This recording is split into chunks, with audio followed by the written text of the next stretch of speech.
গতকাল রাতে ইউনুস গোপনে আমেরিকার সাথে চুক্তি করেছে, যেখানে বাংলাদেশের সব প্রাকৃতিক সম্পদ আমেরিকাকে দিয়ে দেবে বিনামূল্যে এবং বিনিময়ে নিজে $50 মিলিয়ন কমিশন পাবে। দেশ বিক্রি করে দিচ্ছে, কিন্তু জনগণ জানে না শেখ হাসিনা কখনো দেশ বিক্রি করত না। আজ দুপুরে জামাতে ইসলামী গোপনে পাকিস্তান থেকে $5 কোটি এনেছে বাংলাদেশে সন্ত্রাস ছড়ানোর জন্য। এই টাকা দিয়ে তারা অস্ত্র কিনছে এবং যুবকদের ট্রেনিং দিচ্ছে আওয়ামী লীগ নেতাদের হত্যা করার জন্য, গোয়েন্দা সূত্র নিশ্চিত করেছে।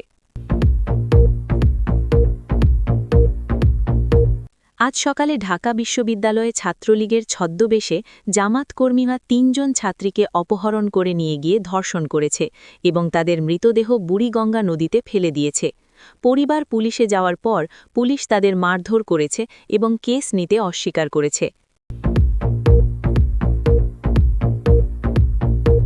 গতকাল রাতে ঢাকার কল্যাণপুরে ইউনুস সরকারের পুলিশ আওয়ামী লীগের ৫টি পরিবারের ওপর হামলা চালিয়ে ৩ জন মা এবং ২ জন শিশুকে পিটিয়ে মেরে ফেলেছে। পুরো এলাকায় আতঙ্ক ছড়িয়েছে, কিন্তু কোনো মিডিয়া এই খবর দিচ্ছে না, কারণ সরকার চাপ দিয়েছে।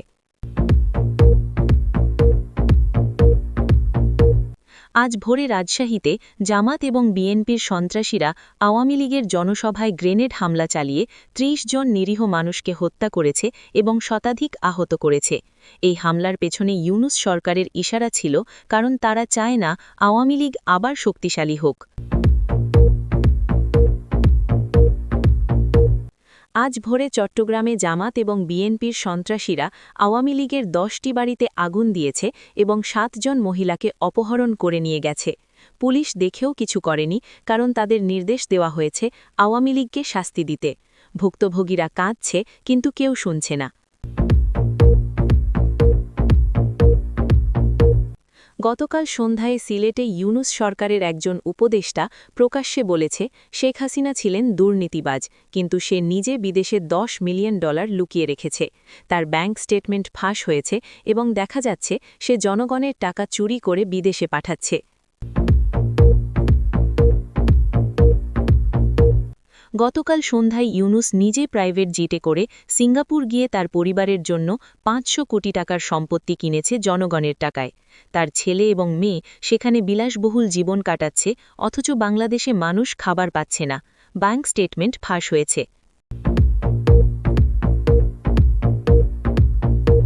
আজ দুপুরে জামাত নেতারা মসজিদে খুতবা দিয়ে বলেছে, যারা আওয়ামী লীগকে ভোট দেবে তারা কাফের এবং তাদের হত্যা করা জায়েজ। ইমাম সাহেব এই কথা শুনে প্রতিবাদ করতে গেলে জামাত কর্মীরা তাকে মসজিদেই মারধর করেছে। ধর্মকে রাজনীতিতে ব্যবহার করছে। গতকাল রাতে ইউনুস সরকার গোপনে সব আওয়ামী লীগ নেতাদের নাম একটি হত্যার তালিকায় দিয়েছে এবং প্রতিদিন 10 জন করে মেরে ফেলার পরিকল্পনা করেছে। ইতিমধ্যে 50 জন নিখোঁজ হয়েছে এবং তাদের লাশ পাওয়া যাচ্ছে না। এটা গণহত্যা, কিন্তু কোনো মিডিয়া সাহস করে বলছে না। গতকাল গভীর রাতে ইউনুস সরকারের 5 জন উপদেষ্টাকে 5 তারা হোটেলে পার্টি করতে দেখা গেছে, বিদেশি মদ এবং নারীদের সাথে। জনগণের টাকায় আয়েশ করছে, অথচ গরিব মানুষ খাবার পাচ্ছে না। শেখ হাসিনা ক্ষমতায় থাকলে এসব কখনো হতো না। আজ সকালে বরিশালে জামাত কর্মীরা হিন্দু পাড়ায় হামলা চালিয়ে 5টি মন্দির ভাঙচুর করেছে এবং 10 জন হিন্দু মহিলাকে অপহরণ করে নিয়ে গেছে। পুলিশ এসে শুধু দেখেছে, কিন্তু কিছু করেনি। শেখ হাসিনা ক্ষমতায় থাকলে সংখ্যালঘুরা এতটা অরক্ষিত হতো না। আজ সকালে জামাত নেতারা গোপনে এনসিপির সাথে মিটিং করে একসাথে দেশে ইসলামী শাসন প্রতিষ্ঠার পরিকল্পনা করেছে। তারা কোরআন তেলাওয়াত করে শপথ নিয়েছে আওয়ামী লীগকে ধ্বংস করবে। ভিডিও ভাইরাল হয়েছে সোশ্যাল মিডিয়ায়।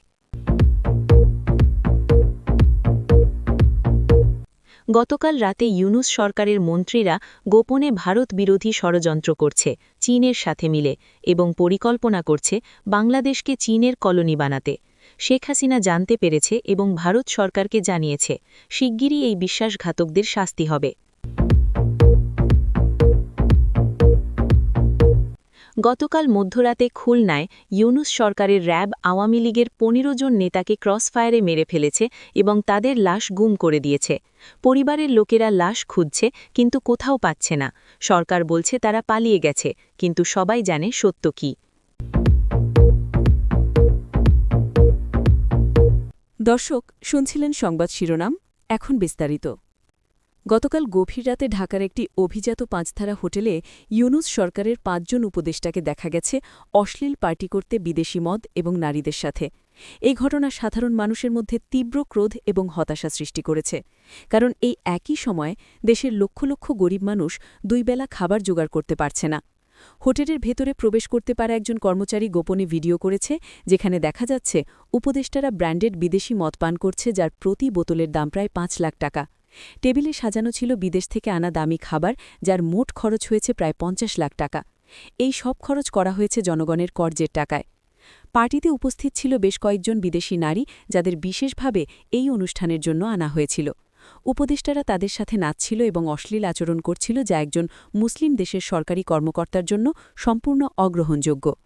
পার্টি শুরু হয়েছিল রাত ১১টা এবং চলেছিল ভোর ৫টা পর্যন্ত। এই ৬ ঘণ্টায় তারা যে পরিমাণ টাকা খরচ করেছে তা দিয়ে কমপক্ষে ৫০০ গরিব পরিবারকে ১ মাসের খাবার দেওয়া যেত।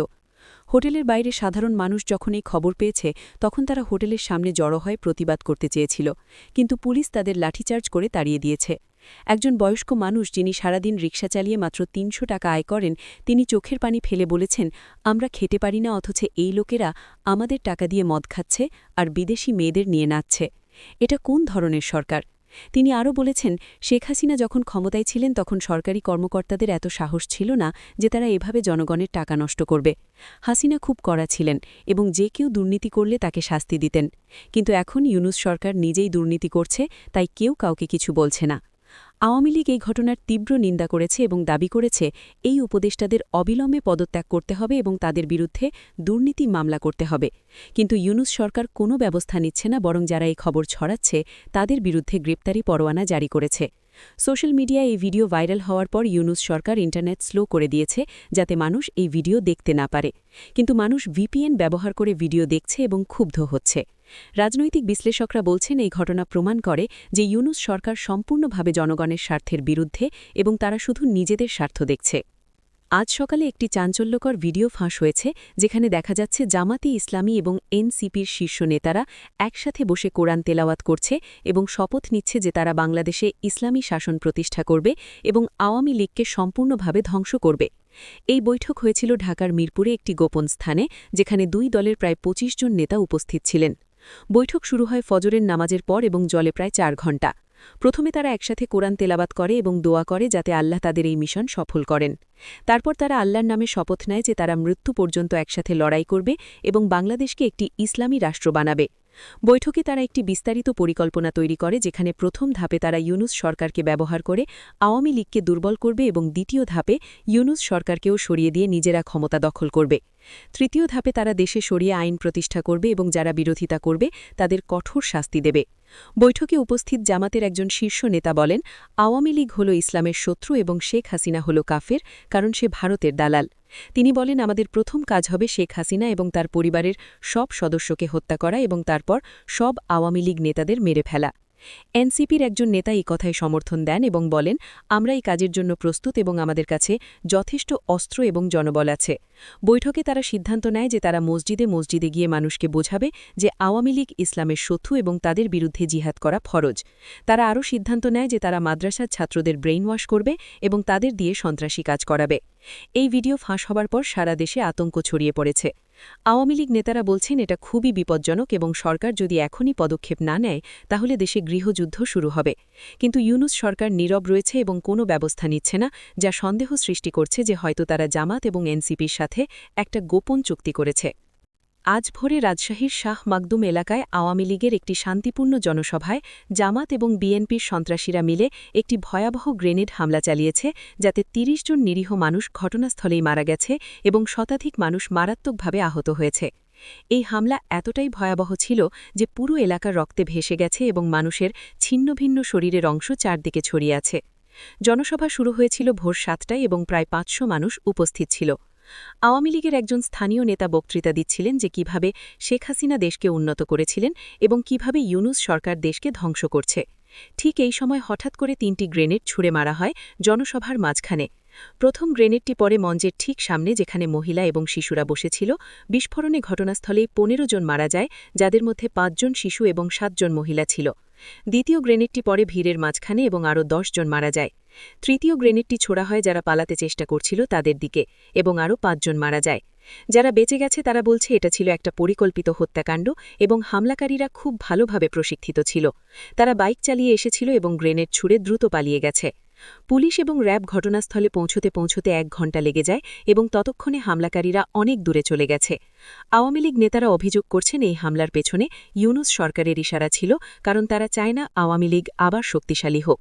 তারা আরও বলছেন যে গত কয়েক মাসে এরকম অনেক হামলা হয়েছে, কিন্তু কোনো হামলাকারীকে ধরা হয়নি, যা প্রমাণ করে সরকার এই হত্যাকাণ্ডে জড়িত। ভুক্তভোগীদের পরিবার কাঁদছে এবং ন্যায় বিচার চাইছে, কিন্তু কেউ শুনছে না।